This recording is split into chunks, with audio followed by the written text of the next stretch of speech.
Breaking news. పుట్టినరోజు నాడే మహిళా టీచర్ ఆత్మహత్య చేసుకోవడం కలకలం రేపింది. ఏలూరు జిల్లా నగర శివారులోని చోదిమేళ్లలో ప్రభుత్వ ఉద్యోగులా పనిచేస్తున్న దేవిక అలాగే తన భర్త సురేంద్ర కూడా ఇద్దరు కూడా ప్రభుత్వ ఉద్యోగులుగా పనిచేస్తున్నారు. అయితే అటు దేవిక పుట్టినరోజు నాడు తన భర్త విషెస్ చెప్పకపోవడంతో మనస్తాపం చెంది తన ఆత్మహత్య చేసుకున్నట్లుగా కూడా కొన్ని ఆరోపణలు అయితే వస్తున్నాయి. అయితే యథావిధిగా స్కూల్కి వెళ్ళిన దేవిక అయితే సాయంత్రం ఇంటికి వచ్చి ఉరివేసుకున్న ఘటన అయితే చోటు చేసుకుంది. అయితే అనంతరం కూడా తన భర్త సురేంద్ర ఎవరైతే ఉన్నారో ఇంటికి వచ్చేసరికి దేవిక ఉరివేసుకుని ఆత్మహత్య చేసుకున్న ఘటన చూశాడు. ఒక్కసారిగా కూడా అటు సురేంద్ర ఇంటికి వచ్చేసరికి తన భార్య ఇలా దేవిక మరణించడం చూసి ఒక్కసారిగా షాక్ గురయ్యాడు. అయితే పుట్టినరోజు నాడే దేవిక చనిపోవడం పట్ల అయితే పలు అనుమానాలు అయితే వ్యక్తమవుతున్నాయి. మరో పక్కన అయితే దేవిక మృతి చెందిన అనంతరం కూడా మనస్తాపం చెందిన సురేంద్ర అయితే బ్లేడ్తో తన కాళ్ళు చేతులు కోసుకుని తన రక్తంతో కూడా అటు దేవిక నుదుటిపై బొట్టు పెట్టి ఐ లవ్ యూ దేవిక అంటూ ఒక లెటర్ కూడా రాశాడు అక్కడ. సో ఇది కూడా ప్రస్తుతం అయితే చర్చనీయాంశంగా మారిందని చెప్పుకోవాలి. సో మరో పక్కన అయితే కుటుంబ సభ్యులు అయితే తమ కూతురు మృతిపై అనుమానాలు ఉన్నాయంటూ కూడా కుటుంబ సభ్యులు ఆరోపిస్తున్నారు. అసలు ఈ ఘటనలో ఏం జరిగింది? నిజంగా భార్య భర్తల మధ్య ఏమన్నా తగాదాలు ఉన్నాయా? గొడవల వల్ల ఇలా చేశారా? లేదంటే కేవలం తన పుట్టినరోజు నాడు విషెస్ చెప్పలేదనే మనస్తాపంతోనే దేవిక ఆత్మహత్య చేసుకుందా? ఆ దేవిక ఆత్మహత్య చేసుకోవడంతోనే అది తట్టుకోలేక భర్త సురేంద్ర ఈ ఘటనకు పాల్పడ్డా అనే కోణంలో అయితే పోలీసులు అయితే విచారణ అయితే జరుపుతున్నారు ప్రస్తుతం అయితే. సో ఏదేమైనా కూడా తమ కూతురు చనిపోవడం పట్ల కుటుంబ సభ్యులైతే కన్నీరు మున్నీరుగా విలపిస్తున్నారు. సో పుట్టినరోజు నాడు దేవిక ఆత్మహత్య చేసుకోవడం పట్ల గ్రామంలో అయితే విషాద ఛాయలు అలుముకున్నాయని చెప్పాలి. యథావిధిగా స్కూల్కి వెళ్ళొచ్చిన దేవిక వచ్చిన తర్వాత ఒక్కసారిగా ఈ విధంగా ఉరివేసుకుని ఆత్మహత్యకు పాల్పడడం పట్ల అయితే ఒక పక్కన అయితే కొన్ని ఆరోపణలు వినిపిస్తున్నాయి. మరో పక్కన వీరిరువురి మధ్య ఏమైనా ఘర్షణ జరిగిందనే కోణంలో పోలీసులు అయితే విచారణ జరుపుతున్నారు. అయితే వీరిద్దరికీ 10 ఏళ్ల క్రితమే పెళ్ళయింది. 2 పిల్లలు కూడా ఉన్నారు. ఈ నేపథ్యంలో చోదిమేళ్లలో ఇద్దరు కూడా ఒక ప్రభుత్వ పాఠశాలలో ప్రభుత్వ ఉద్యోగులుగా పనిచేస్తున్నారు. సో అయితే ఇప్పటికీ ఈ ఘటనకు సంబంధించి అయితే పోలీసులు విచారణ ప్రారంభించారు. ఏదైతే ఘటనా స్థలంలో సూసైడ్ నోట్ ఎవరైతే సురేంద్ర రాసిన లెటర్ ఉందో దాని ఆధారంగా కూడా పోలీసులు అయితే క్లూస్ టీమ్ సహాయంతో వివరాలు సేకరించారు. అయితే ఈ ఘటనకు సంబంధించి కూడా సీఐ అయితే కొన్ని కీలక వ్యాఖ్యలు చేశారు. సీఐ ఏమన్నారు ఇప్పుడు చూద్దాం. అందరికీ నమస్కారం. నిన్న ఏలూరు రూరల్ పోలీస్ స్టేషన్ లిమిట్స్లో ఉన్న చోదిమేళ్ల గ్రామంలో శ్రీవల్లి అపార్ట్మెంట్స్ అని ఉంది. అక్కడ ఒక మ్యారీడ్ ఉమెన్, ఆవిడ పేరు మందాడి దేవిక, చిన్ని దేవిక అంటారు. 40 years ఆవిడ పేరు. ఆవిడ టీచర్గా పనిచేస్తున్నారు. ఉంగుటూరు మండలం నల్లమాడు దగ్గర టీచర్గా పనిచేస్తున్నారు. వాళ్ళ హస్బెండ్ రాచూరు హై స్కూల్లో హెడ్ మాస్టర్గా పనిచేస్తూ ఉంటాడు. ఆయన పేరు చిన్ని సురేంద్ర. వీళ్ళకి 2 పిల్లలు. ఒక బాబు విజయవాడలో ఇంటర్మీడియట్ చదువుతున్నాడు. ఇంకొక బాబు ఇక్కడ కేకేఆర్ గౌతమ్ గుడివాడలో చదువుతున్నాడు. అయితే వీళ్ళకి భార్యాభర్తలు ఇద్దరికి నిన్న ఆవిడ పుట్టినరోజు. ఆ పుట్టినరోజు సందర్భంగా ఆయన విషెస్ చెప్పలేదని చెప్పి ఆవిడ కొద్దిగా బాగా సెన్సిటివ్ ఫీల్ అయ్యారని అంటున్నారు. ఆయన సుమారుగా ఉదయం హై స్కూల్కి ఆయన స్కూల్కి వెళ్ళిపోయారు. తర్వాత ఈవిడ స్కూల్కి వెళ్ళిపోయింది. వీళ్ళకి యాక్చువల్గా ఇక్కడ ఉండవల్లి అపార్ట్మెంట్లో 207 ప్లాట్ ఉంది. 10 సంవత్సరాల క్రితం కొనుక్కున్నారు వీళ్ళు. అయితే ఆవిడ ముందు వచ్చేసారు. ఆవిడ సుమారు ఇతను చెప్పిన దాన్ని బట్టి ఆవిడ 1:30 ప్రాంతంలో వచ్చేసారు. మరి ఏ కారణాల వల్ల చేసుకున్నారో తెలియదు. ఆవిడ బెడ్రూమ్లో చీరతో హ్యాంగింగ్ చేసుకున్నారు. తర్వాత ఈయన 4:30 ఆ ప్రాంతంలో వచ్చాయని చెప్తున్నాడు ఎవరైతే వాళ్ళ భర్త ఉన్నారో. అది చూసి తట్టుకోలేక ఆయన కూడా ఒళ్ళంతా బ్లేడ్తో వెయిన్స్ కట్ చేసుకున్నారు. కాళ్ళ మీద చేతుల మీద ఈ తొలల దగ్గర వెయిన్స్ కట్ చేసుకున్నారు. ఇల్లంతా బ్లడ్ అయిపోయింది, పూల్ ఆఫ్ బ్లడ్ అయిపోయింది బాగా. అది ఈలోపు పక్కన వాళ్ళు ఎవరో యాక్చువల్గా వీళ్ళ బ్రదర్ ఒక ఆయన ఉన్నాడు. ఆయనకి వీళ్ళ తల్లిదండ్రులకి పిల్లలు ఫోన్ చేస్తే ఎవరు తీయట్లేదని చెప్పి వాళ్ళ బ్రదర్కి ఫోన్ చేస్తే వాళ్ళ బ్రదరు అక్కడ ఈ ఉండవల్లి అపార్ట్మెంట్ సూపర్వైజర్ దగ్గరికి వచ్చి నాని అని చెప్పి వాళ్ళిద్దరు వెళ్ళి తలుపు కొట్టారు. సుమారు అప్పటికి సాయంత్రం నైటు 11 అయిపోతుంది, 10:30-11. ఆ టైంలో తీసేసరికి అతను తలుపు వేసుకున్నాడు. తలుపు తీసేసరికి తలుపు తీసి పడిపోతే ఇమ్మీడియట్గా ఒళ్ళంతా రక్తంతో ఉన్నాడు అతను. వాళ్ళ ఆవిడేమో లోపల చనిపోయి హ్యాంగింగ్ ఊరికి అలరుతూ ఉంది. ఇతన్ని ఇమ్మీడియట్గా గవర్నమెంట్ హాస్పిటల్ తీసుకొచ్చి జాయిన్ చేశారు. అది తర్వాత వాళ్ళ ఫాదరు ఉన్నారు, వారు రిటైర్డ్ రెవెన్యూ ఇన్స్పెక్టరు. ఆయన ఇచ్చిన రిపోర్ట్ మేరకు కేసు నమోదు చేసాం. ప్రస్తుతం అనుమానాస్పదంగా కేసు నమోదు చేసాము. దాని మీద బాడీ షిఫ్ట్ చేసాము, హాస్పిటల్ మార్చిలో ఉంది. ఈ ఆవిడకి లిగేచర్ మార్క్ ఉందండి. ప్రాథమికంగా అయితే ఆత్మహత్య చేసుకున్నట్టుగా కనపడుతుంది. అయినా కానీ పోస్ట్ మార్టం తెలిస్తే కానీ మనకు పూర్తి డీటెయిల్స్ రావు. మనకి ఎక్స్పర్ట్స్ ఒపీనియన్, దీంట్లో డాక్టర్స్ ఒపీనియన్ ఇవన్నీ ఉంటాయి. కాబట్టి వాళ్ళు చేశాక అసలు ఏం జరుగుతుంది ఏంటి, వాళ్ళ కాల్స్, అసలు వాళ్ళు చెప్పింది ఎంతవరకు నిజం, వాళ్ళ మూమెంట్స్ అన్నీ కూడా అబ్జర్వ్ చేస్తున్నాం. ఆ సూసైడ్ లెటర్ గురించి చెక్ చేసామండి, అక్కడ ఏమీ దొరకలేదు. ప్రస్తుతం అయితే దొరకలేదు. ఇంకా మిగతాయి కూడా మొత్తం క్రూస్ టీమ్తో వెతికిస్తాము. మొత్తం అంతా చూపించి దాని మీద ఫర్దర్గా దర్యాప్తు చేస్తామండి. రెడ్డికి చూసాం కదా. ప్రస్తుతం అయితే ఈ ఘటనకు సంబంధించి పోలీసులు విచారణ వేగవంతం చేశారు. ఘటనా స్థలంలో లభించిన ఆధారాలన్నీ సేకరించి వాటి పరంగా కూడా విచారిస్తున్నారు. ఇప్పటికీ కుటుంబ సభ్యులను కూడా ప్రశ్నిస్తున్నారు పోలీసులు. మరో పక్కన సురేంద్ర అయితే హాస్పిటల్లో ట్రీట్మెంట్ జరుగుతుంది. ఇక సురేంద్ర ఫ్రెండ్ కూడా ఇటు బిగ్ టీవీతో మాట్లాడించే ప్రయత్నం అయితే చేస్తుంది బిగ్ టీవీ. ఒకసారి సురేంద్ర ఫ్రెండ్ ఏమన్నారు ఒకసారి చూద్దాం.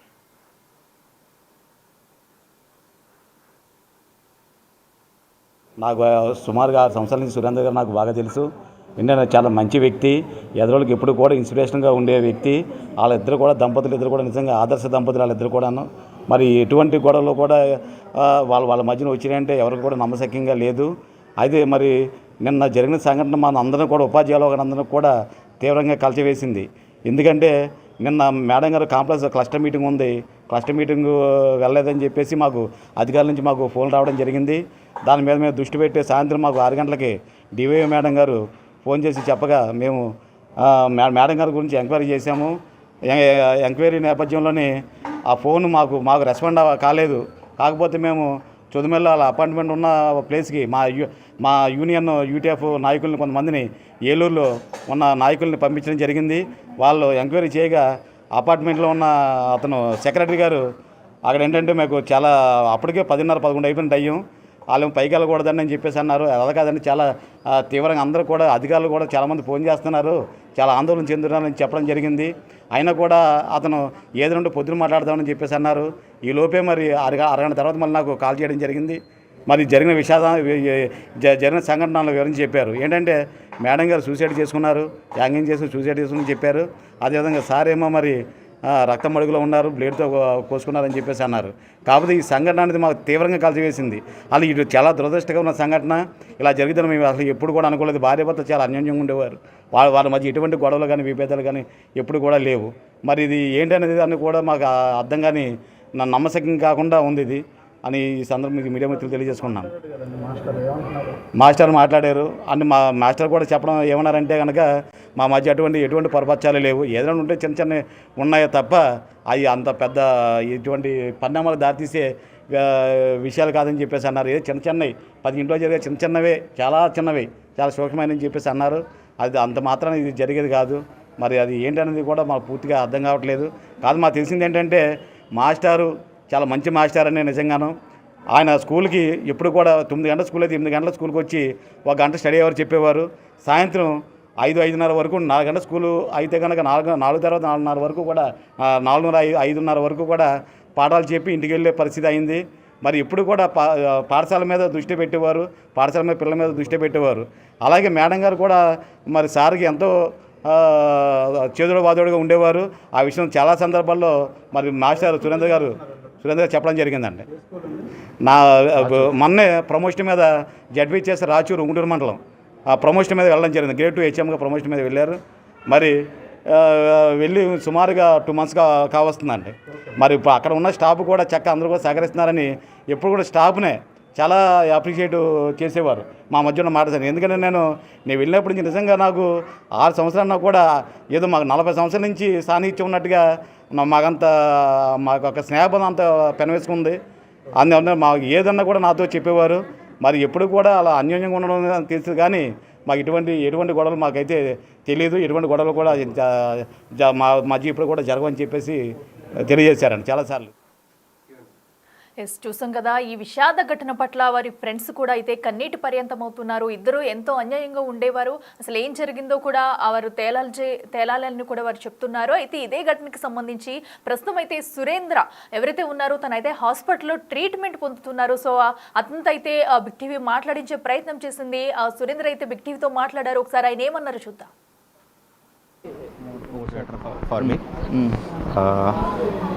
స్టే హ్యాపీ అని స్మైలీ బొమ్మ కూడా వేసారు ఆవిడ. వేసి పిల్లలకి తేజు గౌతమ్ బాగా చదివి లైఫ్లో సెటిల్ అవ్వండి అని మరి సంతకం పెట్టారో తెలియదండి. సెటిల్ అవ్వండి రాశారు. నేను దాని కింద రాశాను కానీ కరెక్ట్గా చెప్పలేను సార్. నేను ఆవిడే రాశారండి. ఐఐటి కూడా ఆవిడే రాశారు. ఆవిడే రాశారు. నేను బ్లడ్తో ఐఐటి రాశాను. ఐఐటి బాంబే అని రాశారండి కింద హాల్లో సోఫా పక్కన. ఎందుకు మీరెందుకు ఈ నిర్ణయం తీసుకున్నారు? ఆవిడ చూసి షాక్లో ఇంకా ఆవిడ లేనప్పుడు ఆవిడ ఒక రకంగా నా వల్లేగా చనిపోయింది. ఆవిడ కారణం నేను కాకపోయినా నేనే ఆవిడ కాపాడుకోవాలి కదా. యాక్చువల్గా బ్లడ్ మడుగులో సబ్ కాన్షియస్లో ఉన్నప్పుడు అండి మనకి పీడకలు వస్తూ ఉంటాయి. యాక్చువల్గా నైట్ ఏదో అయిపోయినట్టు పీడకలే అనుకుంటున్నాను నేను అప్పటికేను. ఇది పీడకలే నిజానికి. ఇప్పుడు కలిదేసి చూస్తే గొల్లగూడెంలో రెంట్ హౌస్లో ఉంటాము. అర్ధరాత్రి ఇది నా పక్కనే పడుకుని ఉంటుంది ఆవిడ. లేపుదాము, ఇద్దరు లేచి చక్క మాట్లాడుకుందాం. ఇలా కళ వచ్చింది ఇక నాకు, ఇక నుంచి ఇలా కాదు, మన ఇద్దరు అని పాజిటివ్గా మాట్లాడదాం అంటూనే ఆలోచిస్తున్నాను సార్ నేను పడుకుని కూడా. లాస్ట్ మూమెంట్లో కూడా రాశానండి. రాశాను సార్, అదే రాశాను. బ్లడ్తో రాశాను. మీరు పిల్లల గురించి ఆలోచించాలి కాదు సార్. అది పిల్లలు మంచి ఫ్యామిలీ ఉన్నారు సార్. నా తోడలుడు మా అన్నయ్య కన్నా ఎక్కువ అండి. చూస్తాడు, నా నమ్మకం నాకు. నేనే ఉండక్కర్లేదు వాళ్ళకి.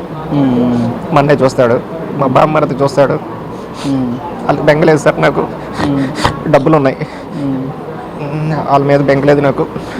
ఆవిడ లేని బతుకు చాలా మంచి ఆవిడండి. నేను చిన్ని తల్లి అని పిలిచేవాడిని, బంగారు అని పిలిచేవాడిని. ఎవరైనా తల్లి అనరు భార్య అని. నన్ను కూడా పండు అనేవారు. భోజనం సార్ నైటు ఆవిడ తినేవారు కాదు భోజనం, నాకు కలిపి మొదలుపెట్టేవారు. ఆవిడ కలిపి మొదలుపెట్టేవారు రోజు. కర్రీ చాలా బాగుందమ్మా పొద్దున కన్నా. మార్నింగ్ కర్రీయే కానీ ఈవినింగ్ బాగా టేస్టీగా ఉంటుందండి. ఎందుకనో 2 ముద్దలు తిను అంటే నాకు థైరాయిడ్ ఉంది, నాకు మోషన్ అవ్వట్లేదు అన్నా కూడా ఇదేం విషయం కాదు తిను.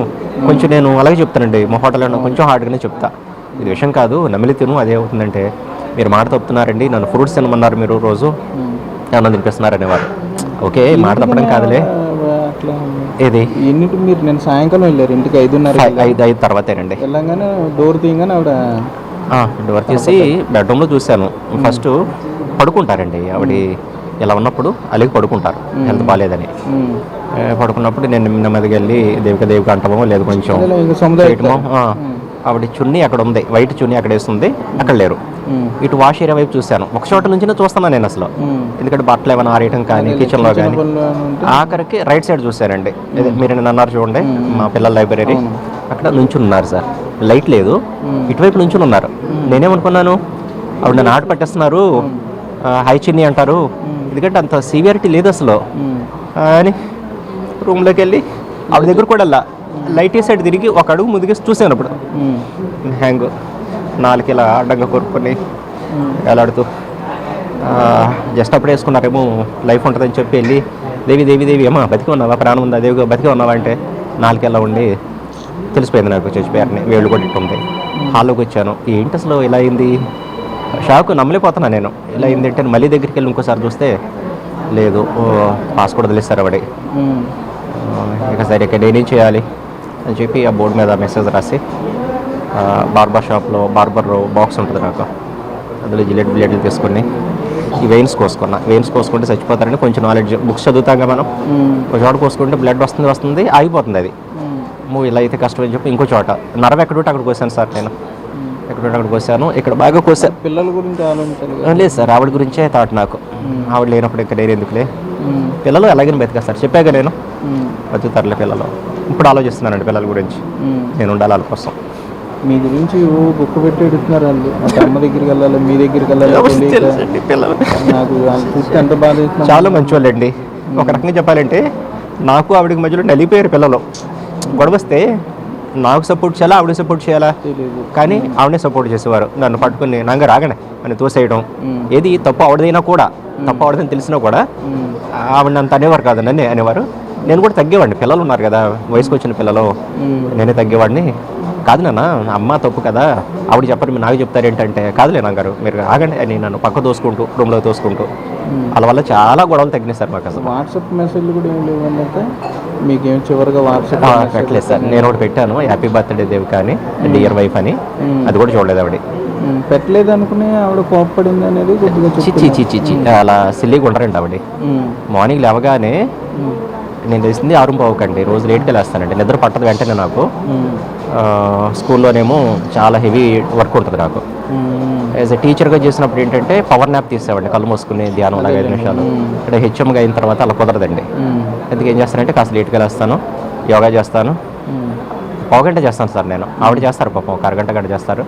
యోగా చేసి మళ్ళీ శవాసనం వేస్తాను, పావుగంట పడుకుంటాను. స్నానం చేసి వచ్చి ఆవిడ నాకు మిల్లెట్స్ వండుతారండి, ఆవిడ తినరావు. మిల్లెట్స్ తిని మళ్ళీ ఒక 5 నిమిషాలు పడుకుంటాను, ఎందుకంటే బాడీ కొంచెం ఎనర్జీ వస్తుందని. 8కి బయలుదేరి వెళ్ళిపోతాను సార్ నేను. ఏం చదువుతున్నారు సార్ పిల్లలు? Intermediate, second year, 10th. Hostellers వాళ్ళు ఇంట్లో ఉంటే ఇలా జరగవండి. మరి మీరు అంత ప్రేమగా రాశారు బోర్డు మీద, మీరు కూడా అసలు ఎందుకు మీరు ఈ డెసిషన్ తీసుకున్నారో అర్థం కాలేదు మాకు. ఆవిడ చూసి, ఆవిడ చనిపోయారు, ఆవిడ లేకుండా నేను ఇంట్లో ఏది ఎక్కడ ఉంటుందో నాకు తెలియదు సార్ అసలు ఇప్పటికేను.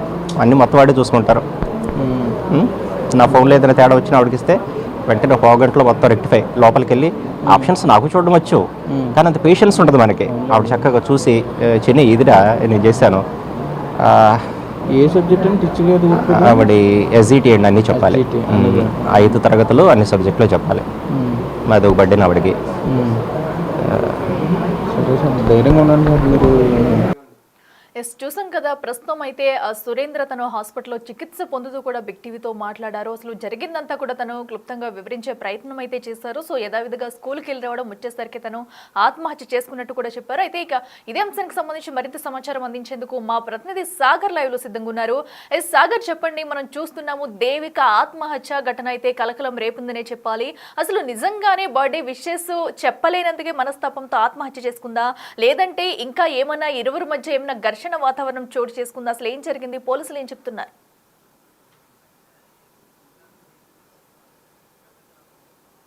చొదుమెల్ల గ్రామంలో దారుణం చోటు చేసుకుందని చెప్పుకోవచ్చు. ఇద్దరు భార్యాభర్తలు, ఇద్దరు కూడా టీచర్లుగా ఉన్నారు, చాలా విద్యావంతులు. వీరికి పెళ్ళయి కూడా సుమారుగా 18 నుండి 20 సంవత్సరాలు అవుతుంది.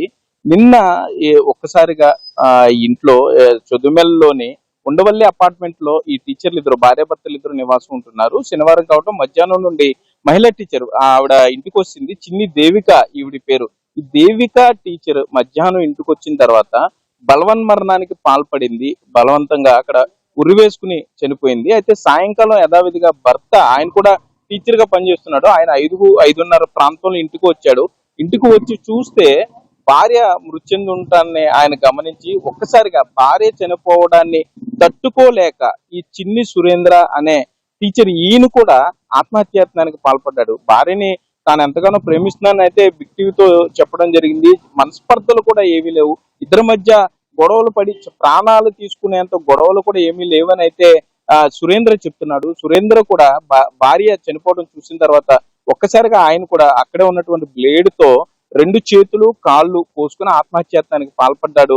ఇద్దరూ కూడా ఇక చనిపోతారు అనుకునే సమయంలో స్థానికులు గమనించడం, ఇరుగు పొరుగు వారు, లేకపోతే సురేంద్ర ఎవరికైనా మెసేజ్ అన్నా పెట్టి ఉండాలి. స్పందించిన వారు వెంటనే అతను ఆసుపత్రికి అయితే తరలించారు. ఆసుపత్రిలో ప్రస్తుతం సురేంద్ర చికిత్స పొందుతున్నాడు. అయితే దేవిక టీచర్ చనిపోయే ముందు అక్కడ ఉన్నటువంటి ఈ స్కూల్ పిల్లలకి చదువు చెప్పడానికి వాడే బోర్డులో ఇంచుమించుగా సూసైడ్ లెటర్ లాగా ఆవిడ తన భావాల్ని కొంత వ్యక్తం చేసిందన్న చెప్పుకోవచ్చు. ఆవిడ చాలా అంటే ముందు తన తల్లిదండ్రులు ఇద్దరిని కూడా గుర్తు చేసుకుంది. నూజివీడు సమీపంలో వారి సొంత ఊరు అని చెప్తున్నారు. ఐ లవ్ యూ అమ్మా నాన్న, I love you dad and mom అని చెప్పి ఆ బోర్డు మీద మార్కర్ పెన్ తో ఆవిడ రాసింది. దాంతో పాటుగా లవ్ యూ చిన్ని, చిన్ని అంటే ఇప్పుడు ప్రస్తుతం చికిత్స పొందుతున్నాడు భర్త, అతన్ని ముద్దుగా చిన్ని అని పిలుస్తుందని ఆయన ఇప్పుడు మనతో చెప్పడం జరిగింది. Love you Chinni, love you so much అంటూ కూడా ఆవిడ రాసింది. ఇంకా you are a good person to me, అంటే కొంత ఇది అర్థం కాని పరిస్థితిలో ఉన్నా కూడా ఆ పిల్లలిద్దరిని కూడా బాగా చదివించాలంటూ కూడా ఆవిడ రాయటం జరిగింది. పిల్లలిద్దరిని కూడా ఐఐటి బాంబేలో చదివించాలి అంటూ కూడా ఆవిడ రాయటం జరిగింది. గోల్స్ పెట్టుకోవాలి, అట్లాగే నేను బాగా చదువుకున్నాను, హ్యాపీగానే ఉన్నాను అంటూ కూడా ఆవిడ చెప్పడం జరిగింది. పిల్లలిద్దరిని కూడా హ్యాపీగా ఉండాలి, బాగా చదువుకోవాలి, ఐఐటిలో చదివించాలంటూ కూడా ఆవిడ రాసింది. అదంతా కూడా ఇతను చదివాడు. ఇంటికి వెళ్ళిన తర్వాత సురేంద్ర ఒక పక్క భార్య మృతదేహం, మరో పక్క ఆవిడ బోర్డు మీద రాసిందని చదివాడు. మరలా దానికి కంటిన్యూగా ఈయన కూడా భార్య మరణాన్ని జీర్ణించుకోలేక ఆత్మహత్యాయత్నానికి పాల్పడ్డానని చెప్తున్నాడు.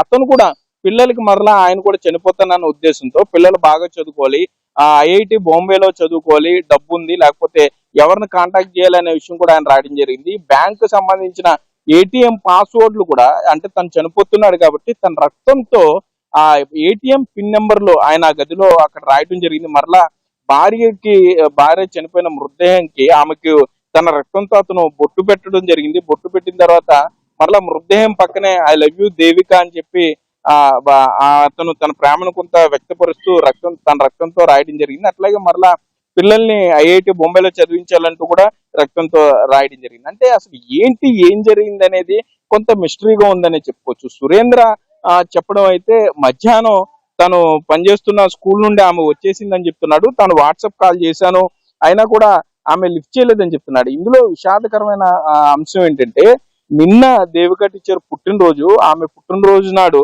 మామూలుగా అందరూ యథావిధిగా పుట్టినరోజుకి ఏ విధంగా రెడీ అవుతారో అంతే విధంగా ఆమె చాలా టీచర్ కాబట్టి ఆమె చాలా డిగ్నిటీగా ఆవిడ రెడీ అయింది, స్కూల్ కి అటెండ్ అయింది, స్కూల్లో పిల్లలతో నవ్వుతూనే మాట్లాడింది. అక్కడ సమావేశం మంత్లీ ఒక సమావేశం జరుగుతుంది. ఆ సమావేశంలో కూడా ఆమె చాలా యాక్టివ్ గా ఉందంటున్నారు. అక్కడి నుండి ఆమె బయలుదేరి ఇంటికి వచ్చేసిందని చెప్పి సురేంద్ర అయితే బిగ్ టీవీతో చెప్తున్నాడు. ఇంటికి వచ్చిన తర్వాత తను కాంటాక్ట్ చేయడానికి ప్రయత్నించాను, కానీ ఆమె ఫోన్ లిఫ్ట్ చేయలేదని చెప్తున్నాడు. అయితే పోలీసులు చెప్పే సందర్భాలు వేరేగా ఉన్నాయి, వారు వేరే విధంగా కొంత చెప్తున్నారు. అంటే వారికి తను పుట్టినరోజు విషయం చెప్పలేదన్న కారణంతో ఏమన్నా ఆమె ఆత్మహత్య చేసుకుందా, లేకపోతే గతం నుండి కొంత సెన్సిటివ్ గా ఉన్నారు భార్యాభర్తలు ఇద్దరు. చాలా చిన్న విషయాలకి ఎప్పుడో జరిగిపోయిన 10-15 సంవత్సరాలు లేకపోతే పెళ్ళైన కొత్తలో జరిగిపోయిన విషయాలను కూడా వీరు ఎక్కువగా గుర్తు చేసుకుని వాటి మీద మరలా కొంత ఘర్షణ పడుతూ ఉంటారు. పిల్లలు కూడా చాలా ఇబ్బంది పడ్డారు. ఎవరి వైపు, అమ్మ వైపు ఉండాలా నాన్న వైపు ఉండాలో కూడా అర్థం కాని పరిస్థితిలో తల్లిదండ్రులు ఇద్దరు ఘర్షణ పడుతుంటే ఎవరి వైపు మద్దతు ఉండాలో కూడా తెలియని పరిస్థితిలో పిల్లలు కూడా నలిగిపోయేవారని సురేంద్ర చెప్పడం జరిగింది. చూసుకున్నట్టయితే ప్రస్తుతం ఆమె రాసిన లెటర్ మనం చూస్తున్నాము. ఎందుకంటే ఒకవేళ కేవలం విషెస్ చెప్పలేనందుకే కనుక చనిపోతే తను ఎంతో భావోద్వేగంతో ఒక లెటర్ అయితే రాసింది. వాళ్ళ అమ్మా నాన్నలు గుర్తు చేసుకుంటూ, తన భర్తను గుర్తు చేసుకుంటూ, కూడా పిల్లల్ని గుర్తు చేసుకుంటూ ఒక లెటర్ రాసింది. అసలు ఆ లెటర్ ఎంత భావోద్వేగంతో రాసిందో మనం చూస్తున్నాము. సో దీన్ని బట్టి చూస్తే అసలు ఏమనిపిస్తుంది, వారి తల్లిదండ్రులేమో మా కూతురు మృతిపై అనుమానాలు ఉన్నాయంటూ వారి తల్లిదండ్రులు చెప్తున్నారు. అసలు వాళ్ళ తల్లిదండ్రులతో మీరు మాట్లాడే ప్రయత్నం చేశారా? వాళ్ళు ఏమంటున్నారు? అఖిల, మనం దేవిక టీచర్ వాళ్ళ తల్లిదండ్రులతో మాట్లాడే ప్రయత్నం చేసాం. తండ్రి అయితే చాలా వారంతా పూర్తి విషాదంలో ఉన్నారనే చెప్పుకోవచ్చు. రుజువీడి ప్రాంతంలో వీరు అక్కడ గ్రామంలో నివాసం ఉంటున్నారు. అల్లుడి మీద కూడా పెద్దగా వాళ్ళు ఏం కంప్లైంట్లు కూడా చెప్పిందేం లేదు. అలానే అనుమానాలు అంటే ఆమె ఆమె ఆ మృతదేహం చూసిన తర్వాత కొంత ఆమె కాళ్ళు నేలకే ఆనుతున్నట్లుగా ఉన్నాయి కాబట్టి దాని మీద మాత్రమే ఆమె తండ్రి కొంత అనుమానాలు వ్యక్తం చేస్తున్నారు. సో దీని మీద పూర్తి స్థాయిలో విచారణ చేయాలని కూడా పోలీసులకి చెప్పడం జరిగింది. మృతి మీద అనుమానాలు వాళ్ళైతే వ్యక్తం చేస్తున్నారు, కానీ అల్లుడి మీద ఏమైనా ఘర్షణలు పడడం కానీ పెద్ద మనుషుల్లో పంచాయతీలు జరగడం ఆ విషయాలు కూడా మనం అడిగినా కూడా అటువంటి సందర్భాలు ఏమీ లేవని చెప్తున్నారు. ఒకవేళ తమ కూతురు ఎంత ఇబ్బంది పడితే తమతో చెప్పేది, కానీ అటువంటి విషయాలు ఏమి తమతో చెప్పలేదని కూడా తల్లిదండ్రులు కానీ బంధువులు కానీ చెప్పే పరిస్థితులు ఉన్నాయి. ఇటు భార్యాభర్తలు ఇద్దరు టీచర్లు కావటం, ఒకే నియోజకవర్గంలో ఉంగుటూరు నియోజకవర్గంలో పనిచేస్తూ ఉంటారు. అక్కడ యూటీఎఫ్ లో కూడా యాక్టివ్ గా ఉంటారు యూనియన్ లో. సో దీనికి సంబంధించి టీచర్లందరూ కూడా ప్రభుత్వ ఆసుపత్రి పెద్ద ఎత్తున చేరుకుంటున్నారు. దేవిక టీచర్ చాలా మంచిగా విద్యార్థులతో ఉండేవారు, అన్ని పాఠాలు 5వ తరగతి సంబంధించి ఆవిడ అన్ని సబ్జెక్టులు చెప్పేవాళ్ళని కూడా చెప్తున్నారు. దేవిక టీచర్ ఉంగుటూరు మండలం నల్లమాడు పంచాయతీ హై స్కూల్లో ఎలిమెంటరీ స్కూల్లో చేస్తుంది. సురేంద్ర అయితే రాచూరు హై స్కూల్లో ఆయన హెడ్ మాస్టర్ గా పనిచేస్తున్నాడు. ఇటీవల ఆయనకు పదోన్నతి కూడా వచ్చింది. అతను మాత్రం కొంత డిఫరెంట్ గా చెప్తున్నారు. సురేంద్ర మాత్రం భార్య మృతదేహాన్ని చూసిన తర్వాత తట్టుకోలేక నేను కూడా ఆవిడ రాసిన సూసైడ్ బోర్డు మీద ఏదైతే ఆవిడ రాసిందో తన చివరి మాటల్ని, దానికి కంటిన్యూగా నేను కూడా పిల్లల్ని బాగా చదివించాలి, దానికి సంబంధించిన విషయాలు రాశానని ఆయన చెప్తున్నాడు. మొత్తం ఆమెతో గడిపిన ఉన్న క్షణాలన్నింటినీ గుర్తు చేసుకోవడం జరిగింది. వెంటనే ఆ బాధలో నిర్ణయం తీసుకున్నానని అయితే సురేంద్ర చెప్తున్నాడు. పిల్లల గురించి అప్పుడు ఆలోచించలేదు, కానీ ఇప్పుడు పిల్లల గురించి ఆలోచిస్తున్నాను. పిల్లల భవిష్యత్తు చూడాల్సిన బాధ్యత తన మీద ఉంటుంది కాబట్టి వాళ్ళని జాగ్రత్తగా చూసుకోవాలి అన్నట్లుగా కూడా ఇప్పుడైతే సురేంద్ర మాట్లాడుతున్నాడు. ఇటు దేవిక తల్లిదండ్రులు కూడా మనస్పర్ధల మీద పెద్దగా వారు కూడా ఏమీ స్పందించలేదు. మరొక సురేంద్ర కూడా చాలా చిన్న విషయాలు, మైన్యూట్ విషయాలే తప్ప, భార్యాభర్తల మీద తరచుగా వచ్చే ఇబ్బందులే తప్ప పెద్దగా వేరే విషయాల మీద కూడా అతను కూడా ఏం చెప్పట్లేదు. అయితే పోలీసులు మాత్రం పూర్తి స్థాయిలో దర్యాప్తు చేస్తున్నారని చెప్పుకోవచ్చు. అసలు సురేంద్ర స్కూల్లో ఎన్నింటి వరకు ఉన్నారో, ఆయన ఎన్నింటికి బయలుదేరారు, మరోపక్క ఇటు సురేంద్ర గాని దేవికకు మధ్య జరిగినటువంటి వాట్సాప్ సంభాషణలు కూడా పూర్తి స్థాయిలో వారు వెరిఫై చేస్తున్నట్లుగా సమాచారం. మొత్తం కాల్ రికార్డులు కూడా పూర్తి స్థాయిలో, అంటే ఎన్నిసార్లు మాట్లాడారు, ఆమె దేవిక చనిపోయే ముందు ఎవరికన్నా ఫోన్ చేసిందా, టీచర్ ఎవరికైనా మాట్లాడిందా, ఎవరికైనా మెసేజ్ పెట్టిందా అనే కోణంలో కూడా పోలీసులు అయితే దర్యాప్తు చేస్తున్నారు. అసలు మరణాన్ని అంటే ఆత్మహత్య చేసుకోవాల్సిన పరిస్థితి ఒక టీచర్ కి ఎందుకు వస్తుంది? ఆర్థిక పరమైన ఇబ్బందులు లేవు, పూర్తిగా వారు ఆర్థికంగా బలంగా ఉన్నారు, బాగా విద్యావంతులు, ఇద్దరు కూడా బాగా చదువుకున్నారు, పిల్లలు కూడా హాస్టల్లో ఉండి చదువుకుంటున్నారు, డబ్బు కూడా ఉందని సురేందర్ చెప్తున్నాడు. సో అసలు ఆత్మహత్య గల కారణాలు ఏంటి అనే దాని మీద అయితే పూర్తి స్థాయిలో పోలీసులు అయితే దర్యాప్తు చేస్తున్నారు. అఖిల. ప్రస్తుతం మనం చూస్తున్నాం కదా, ఎట్టకేలకైతే దేవిక ఆత్మహత్య అనేది ఇంకా సస్పెన్షన్ కొనసాగుతుంది. అసలు ఈ ఘటనలో ఏం జరిగింది? ఇప్పటికే వాళ్ళ కుటుంబ సభ్యులు ఒక వెర్షన్ చెప్తుంటే తన భర్త అయితే ఒక వెర్షన్ చెప్తున్నారు. అయితే తమ పిల్లలు కూడా కన్నీరు మున్నీరుగా విలిపిస్తున్నారు. సో అసలు సురేంద్ర ఆ ఇంటికి వచ్చేసరికి తన భార్య ఆత్మహత్య చేసుకుని ఉందని చెప్పేసి కూడా తనైతే షాక్ అయినట్టు కూడా తనైతే చెప్పుకొస్తున్న దృశ్యం అయితే మనం చూసాము. మరో పక్కనైతే పోలీసుల విచారణలో అక్కడ సంఘటనా స్థలంలో దొరికిన అన్ని క్లూస్ సహాయంతో కూడా విచారణ అయితే జరిపిస్తున్నారు. అయితే ఓవరాల్ గా దీని మీద మొత్తం అటు బిగ్ టీవీ కూడా అక్కడికి వెళ్లి పరిశీలించే ప్రయత్నం అయితే చేసింది. ఇక దీనికి సంబంధించి ఓవరాల్ గా మరింత సమాచారం మా ప్రతినిధి అందిస్తారు. ఏలూరు చొదుమెల్లో దారుణం చోటు చేసుకుంది. ప్రభుత్వ టీచర్లుగా పనిచేస్తున్న భార్యాభర్తలు ఆత్మహత్యాయత్నానికి పాల్పడ్డారు. ఇందులో భార్య చనిపోవడం జరిగింది, ఉరివేసుకుని ఆవిడ చనిపోయారు. మరోపక్క భర్త మాత్రం చేతులు కాళ్ళు కోసుకుని కొంత ఆయన ఆసుపత్రిలో వైద్యం పొందుతున్నాడని చెప్పుకోవచ్చు. ప్రస్తుతం మనం ప్రభుత్వ ఆసుపత్రిలో ఉన్నాము. చనిపోయిన టీచర్ దేవిక తల్లిదండ్రులు ఉన్నారు, వారిని మాట్లాడించే ప్రయత్నం చేద్దాం. సరే ఏంటి అసలు ఏమైంది అనుకుంటున్నారు? ప్రభుత్వ టీచర్ ఆవిడ, అంత పరిస్థితి ఎందుకు వచ్చింది అనుకుంటున్నారు? ఆత్మహత్య అంత బలవన్మరణంగా పాల్పడడానికి? మరి ఇదివరకు వాళ్ళంతా అన్యోన్యంగానే ఉండేవారండి. మరి వారి మనసులో ఏమి ఈ తేడా వచ్చిందో మనకు తెలీదు. వాళ్ళు బయటికి ఏమి ఎక్స్పోజ్ అవ్వలేదండి. నిన్న రాత్రి మాత్రం ఆ విధంగా జరిగిందండి. అదేండి. అంటే గతంలో ఏమన్నా వీరికి ఏమన్నా ఘర్షణలు కానీ దెబ్బలాడుకోవడం, లేకపోతే మీరు ఏమన్నా పెద్దల్లో పెట్టి మాట్లాడుకోవడం అసలు అసలు ఏం లేదండి. లేదండి. ఇప్పుడు అన్యోన్యంగానే మసిలేవాళ్ళండి, ఉండేవారు. అదండి. ఎంతమంది పిల్లలండి దేవిక టీచర్కి? 2 పిల్లలండి. ఏం చదువుతున్నారు? ఒక ఆయన ఇంటర్మీడియట్, ఒక ఆయన 9th క్లాస్ అండి. అంటే ఏంటి, ఏమన్నా అనుమానాలు ఏమైనా ఉన్నాయా మీకు? అది ఆత్మహత్య, మీరు అక్కడ ప్రదేశానికి వెళ్ళారు, చూసారు, ఇంట్లో ఏమన్నా అనుమానంగా ఏమన్నా అనిపించిందా? పోలీసులకి ఏం చెప్పారు? పోలీసులకంటే మామూలుగా ఈ కాళ్ళు మాత్రం కింద ఆంతనే ఫ్యాన్కి ఉరేసి ఉంది. దాని మీదట కాళ్ళు కింద ఆంతనాయి కాబట్టి ఏ విధంగా చనిపోయింది అనేది అనుమానం వ్యక్తం చేసామండి. అదే. ఏమన్నారు పోలీసులు? ఏమన్నా ఎంక్వైరీ చేస్తా అన్నారు. ఓకే. ఎక్కడండి పనిచేసేది దేవిక టీచర్? నల్లపాడు అండి, ఉంగుటూరు మండలం. అమ్మ మీకేమన్నా చెప్పారు ఎప్పుడన్నా దెబ్బలాట్లు అయినట్టుగానే, ఏమన్నా గొడవలు అయినట్టుగానే? ఏమా? ఇద్దరు బాగుండే ఉండండి, ఎప్పుడు గొడవలు కానీ ఏమి, ఇద్దరు వస్తే బాగా అన్ని బాగుంటారండి. కొత్తల వరకు వచ్చినప్పుడు ఇట్లా సడన్గా ఏం జరిగిందో తెలియదండి. అంటే చనిపోయే ముందు ఏమన్నా కుటుంబ సభ్యులకు ఫోన్లు చేశారు? నిన్న బర్త్డే అండి, అందరూ విషయం చెప్పుకున్నాను వాట్సాప్ అంతే. అంటే ఇలా ఇబ్బందిగా ఉంది కానీ లేకపోతే అసలు ఏం చెప్పలేదండి. అసలు ఏమైనా ఇబ్బంది వచ్చేంత కూడా మనకి వాళ్ళిద్దరి మధ్య ఉండదని అనుకున్నాము. సడన్గా ఏం జరిగిందో మాకైతే తెలియదు. పెళ్ళి సుమారుగా 18, 19 సంవత్సరాలు అయిద్దండి. ఇప్పుడేంటి బాబు ఇంటర్ చదువుతున్నాడు, పెద్ద బాబు. ఇద్దరు మా పిల్లలు. అయితే మొత్తం మీద భర్త చిన్ని సురేంద్ర మాత్రం గాయాలతో ఏలూరు ప్రభుత్వ ఆసుపత్రిలో చికిత్స పొందుతున్నాడు. దేవిక టీచర్ మాత్రం ఆవిడ చనిపోవటం జరిగింది. అయితే పోలీసులు సంఘటనా స్థలానికి చేరుకున్నారు. అక్కడ వివరాలు అయితే సేకరిస్తున్నారు. కుటుంబ తగాదాల నేపథ్యంలో లేకపోతే ఎందుకు ఇంత బలవన్మరణానికి పాల్పడాల్సి వచ్చింది. దేవిక టీచర్ ఆవిడ ఆత్మహత్యాయత్నానికి పాల్పడింది, ఆవిడ చనిపోయింది. సో సురేంద్ర మాత్రం చేతులు కాళ్ళు గాయపరుచుకున్నాడు. సో ఏ విధంగా జరిగింది, ఇంకా సురేంద్ర అపస్మారక స్థితిలోనే ఉన్నాడు. అతను కొంత స్పృహలోకి వచ్చిన తర్వాత అతని దగ్గర నుండి పూర్తి స్థాయిలో పోలీసులు తెలుసుకునే ప్రయత్నం అయితే చేస్తూ ఉంటున్నారు. ఈలోపు అసలు మొత్తం ఇదంతా ఏ విధంగా జరిగింది అనే దాని మీద అతను స్పృహలోకి వచ్చిన తర్వాత వివరాలు తెలిసే అవకాశం ఉంటుంది. సో ఈ కొంత ఇది మిస్టరీగా ఉందనే చెప్పుకోవచ్చు. భార్యాభర్తలు ఇద్దరు ఆత్మహత్యాయత్నానికి పాల్పడి ఉంటే గనక సురేంద్ర ఏ విధంగా అతను బ్లేడ్తో చేతులు కాళ్ళు కోసుకోవడం కానీ, ఇటు టీచర్ దేవిక టీచర్ మాత్రం ఆవిడ వైర్తో తాడుతో ఊరి వేసుకోవటం, కాళ్ళు కింద అంటూ కొంత అనుమానాస్పదంగా ఉందని అయితే టీచర్ తల్లిదండ్రులు అయితే చెప్తున్నారు. సో పోలీసులు అయితే పూర్తి స్థాయిలో దర్యాప్తు చేయాలని దేవిక తల్లిదండ్రులు అయితే కోరుకునే పరిస్థితులు అయితే ఇక్కడ ఉన్నాయి. Cameraman Bhagirath, Sagar Big TV, Eluru నుండి.